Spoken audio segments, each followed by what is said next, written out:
De moment no havíem posat encara cap exemple del que implica el mètode socràtic o de com realment s'executaria.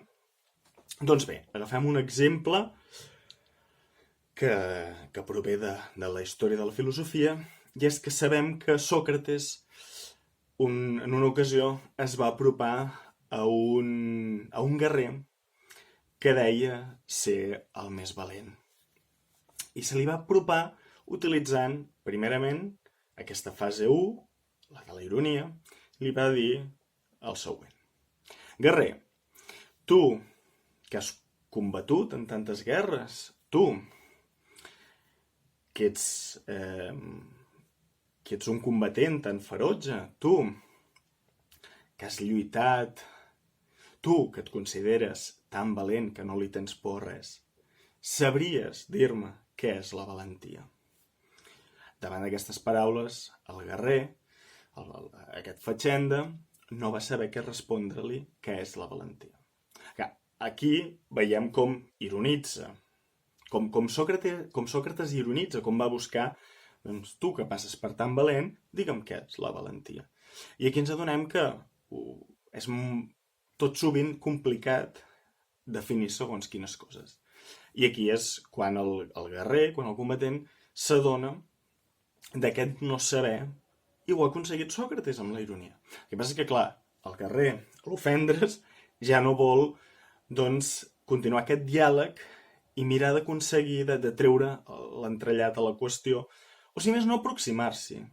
I en aquesta segona fase doncs, no hi seria. Però si imaginem que continués una fase de maièutica, seria doncs, a través de preguntes. I això es veu molt clarament en els diàlegs de Plató, en què Sòcrates, precisament, aquest personatge, aquest mestre de Plató, però alhora personatge literari, fa una sèrie de preguntes als contertulians per anar buscant i anar indagant. Que què és l'amor? Si això seria l'amor, si això és just, què és la justícia? No?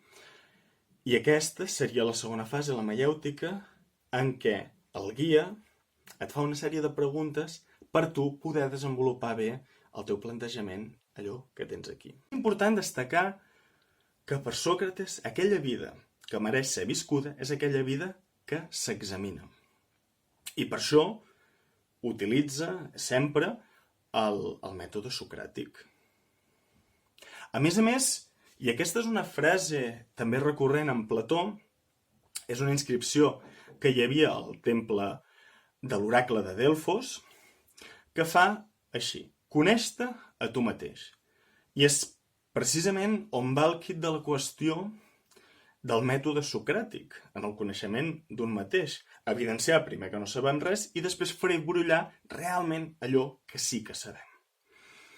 Un coneixement en tota regla del nostre saber. En el judici de Sòcrates, que explica bastant literàriament Plató en aquesta apologia, o a vegades té el títol de defensa de Sòcrates, se'ns diu que Sòcrates ha estat condemnat per 2 delictes d'impietat. El primer és corrompre els joves, precisament amb aquesta metodologia, amb aquest mètode socràtic que hem explicat, amb la fase final de maièutica. Però el segon, i no menys important, és no creure en les divinitats de la polis, d'Atenes. Per tant, és un delicte religiós, ets impietós perquè no creus en els déus que et tocaria creure, però a més també és molt polític, perquè aquests déus són els déus de la ciutat. Per tant, no és només religiós. Llavors, finalment, en el judici de Sòcrates, i tot i que Sòcrates comença argumentant que en ell el mateix oracle de Delfos li ha dit que era l'home més savi, finalment l'home més savi acaba sent condemnat o bé a morir o bé a l'exili. I és aquí on Sòcrates decideix prendre la cicuta. També cal destacar dos aspectes més, que potser són aspectes entre fisiològics i psicològics de Sòcrates, i és que Sòcrates ens diu que tenia un daemonion, que això, senzillament en grec, vol dir alguna cosa divina. I és que aquesta frase, per alguns dels seus coetanis, es va interpretar com que tenia no només alguna cosa divina, sinó com que hi havia algun esperit.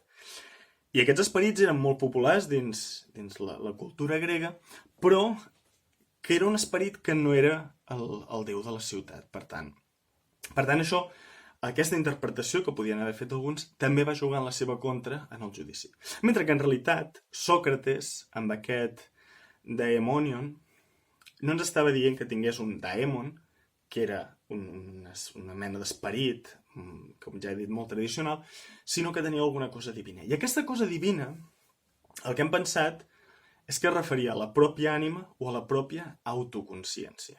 En què consistia aquest quelcom diví de Sòcrates? Doncs bé, Sòcrates ens diu que mai va entrar en política precisament per aquesta cosa divina, que el que feia és aturar-lo quan havia de prendre alguna decisió que semblava que no li podia ser tan favorable. Això sí, mai l'obligava a fer res, però sí que l'aturava a l'hora de prendre segons quines decisions. I és precisament la decisió d'entrar en política la que el daemon, allò diví, li impedeix de fer. I aquesta seria la raó per la qual Sòcrates mai es va dedicar a la política. En el llibre El Simposi, també traduït com El Banquet en algunes edicions, trobem una altra activitat una mica estrafolària que fa Sòcrates, i és que quan arriba a la casa on l'han convidat per fer el banquet, Sòcrates es queda dempeus, mal plantat com un estaquirot. I hi ha un esclau que diu al seu amo, Aristodem, que Sòcrates és allí fora i que no acaba d'entendre per què no entra. Doncs bé, això es veu que era un episodi que ja li havia passat en altres ocasions a Sòcrates. No sabem si és una cosa psicològica, si és una cosa més aviat somàtica. El que alguns comentaristes han volgut veure és que Sòcrates estava en aquell moment practicant la thaumathein, que això vol dir la contemplació. No estètica, Vol dir prendre's el temps per contemplar el món, per reflexionar, per tenir la tranquil·litat de decidir les coses, d'analitzar el món. És interessant perquè fa uns anys llegia a La Vanguardia una contra d'un antropòleg que parlava que algunes tribus a l'Àfrica, de tant en tant, els seus membres es paren i quan els preguntes què els passa, diuen senzillament que no es podien moure perquè estaven esperant la seva ànima. Perquè la seva ànima ha tingut l'aspiració de contemplar el món en aquell moment i de veure com van les coses. I fins que no retorni, no es podran moure. Així que qui sap si Sòcrates estava sonat, tenia alguna malaltia que li impedia moure's, o si realment li passava una cosa semblant com el que passava en aquestes tribus de l'Àfrica i senzillament estava parat, mal plantat, com un estaquirot, esperant que retornés la seva ànima.